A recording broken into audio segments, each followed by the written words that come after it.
Hello everyone, welcome to my channel. I hope everyone is having a wonderful day. Before starting the video, please go ahead and hit the subscribe button and give this video a like up. Although the Starfleet Order of Special Operatives, Section 31, was created by Star Trek, Deep Space Nine, its earlier Federation history was explored in the movie, Star Trek, Section 31. This is despite that there are more than 4 decades of time between the two properties in universe. In Deep Space Nine, Section 31 is a high-functioning secret organization unknown to most members of Starfleet. The characters in Section 31 are part of a much scrappier operation. Simply put, a lot changed in those 45 years. And indeed, a lot changed for Starfleet in that time period. Star Trek Section 31 takes place in a relatively unexplored period of the greater Star Trek timeline.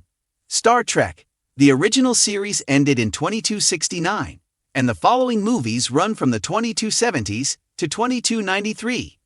But no Star Trek content has covered the era between Star Trek VI, The Undiscovered Country in 2293, and Star Trek, The Next Generation in 2364 until Section 31. Set in 2334. Michelle Yeoh's movie gives us some clues about that time period, but a lot of the details can only be discovered in flashbacks from later shows. Captain Benjamin Sisko, Avery Brooks, was very young during Star Trek, Section 31. At the start of Deep Space Nine, then Commander Ben Sisko was 37 years old. Extrapolating backwards, this means that Captain Sisko was born in 2332. That would make Captain Sisko all of 2 years old during the events of Section 31.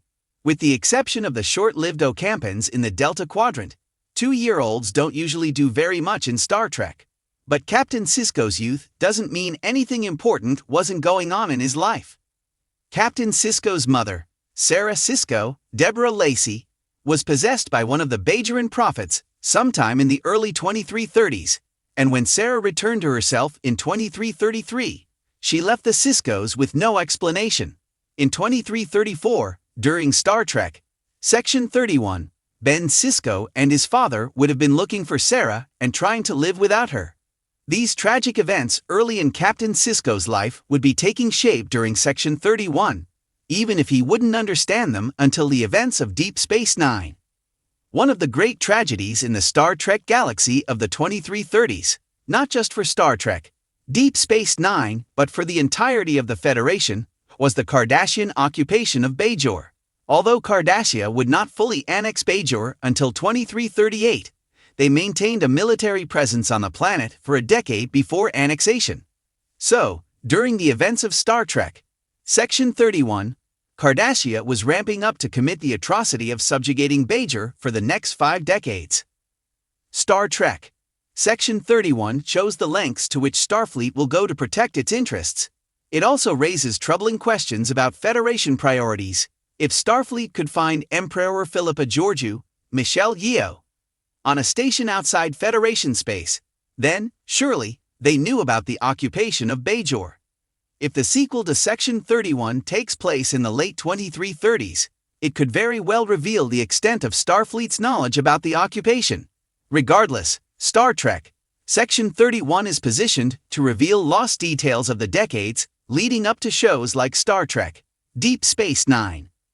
The Bajoran wormhole shimmered like liquid starlight as Captain Benjamin Sisko stepped onto the ethereal plane of the prophets once again.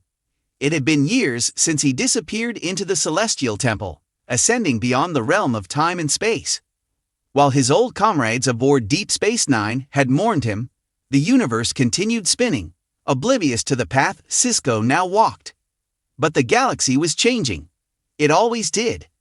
As Michelle Yeoh's Emperor-turned-agent Philippa Georgiou undertook her classified Section 31 missions, a new disturbance rippled through subspace, drawing the attention of those beyond mortal comprehension. The prophets, ever enigmatic, turned their gaze toward a growing shadow, a force that did not belong in the linear confines of time, yet sought dominion over it. Section 31 was moving against an unseen threat, one that threatened not just the Federation, but the fragile fabric of reality itself. And Captain Sisko, the emissary, had a role to play. In the vastness of the wormhole, Cisco stood before the prophets, his mind adjusting to their non-linear existence. He had been here long enough to understand that past, present, and future were one, yet he still held onto his humanity, his duty. "You must return, emissary," a voice echoed. Cisco's brow furrowed. He had asked to go back before, to see his family, to finish what he had started. But the prophets had always refused, insisting that his journey was unfinished. "Return to where?" Cisco asked carefully. A dozen figures, luminous and shifting in form, surrounded him. They were the prophets, but they were also something else, something more. A shadow moves through time. It does not belong. Cisco felt a cold wave wash over him. The Dominion War had shown him how fragile the universe was, but this was something different. "And you expect me to stop it?" he asked. "You are the Cisco." He had heard those words countless times. They were both an answer and a riddle. On the fringes of the galaxy, Philippa Georgiou moved like a ghost through the underbelly of power. Section 31 had given her a purpose, a mission beyond morality. But the latest intelligence had sent a chill through even her hardened soul. A time anomaly, unstable, unpredictable. A ripple of something ancient yet foreign. Her sources indicated the presence of something that predated the Federation, perhaps even predating the T, a force operating outside the conventional flow of time. And wherever it moved, history shifted subtly, yet dangerously. Her mission: identify the threat and neutralize it. Yet, deep within her instincts, those honed by years in the Terran Empire and later reforged in the Prime Universe, she knew this was different. This was beyond Section 31's usual dealings. Then, the readings changed. A figure had appeared within the anomaly, as if stepping from legend. Captain Benjamin Cisco. Cisco materialized on a barren, icy moon where the distortion in time had taken root. He felt the linear pull of the world again, gravity anchoring him where the prophets had sent him. His Starfleet uniform still fit, as if no time had passed, yet he knew years had gone by. And waiting for him, disruptor raised, was Philippa Georgiou. Well, she smirked.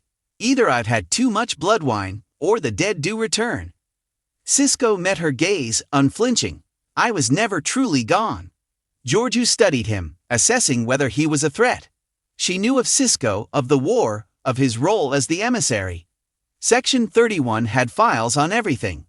But no file could explain how he was standing before her now. "I suppose you're here about the anomaly?" she asked. "I'm here because something that shouldn't exist is trying to rewrite reality," Cisco said. "And I need your help." Georgiou's lips curled into a smirk. "I don't usually take orders from dead men." "This isn't an order," Cisco said, stepping forward. "It's a warning. The disturbance wasn't just a rift, it was an incursion. Something, or someone, was attempting to enter their reality by erasing key moments in history, and it had set its sights on the Federation's greatest victories." As Cisco and Georgiou worked together, their uneasy alliance uncovered the truth. An ancient enemy, lost to time, had returned. The Pirates, banished from the Celestial Temple, had found a way to break the constraints of time itself. By unraveling key events, such as the Dominion's surrender or the Federation's founding, they sought to reshape the galaxy into one where they reigned supreme. Thanks for watching this video. Please subscribe to our YouTube channel and stay with us.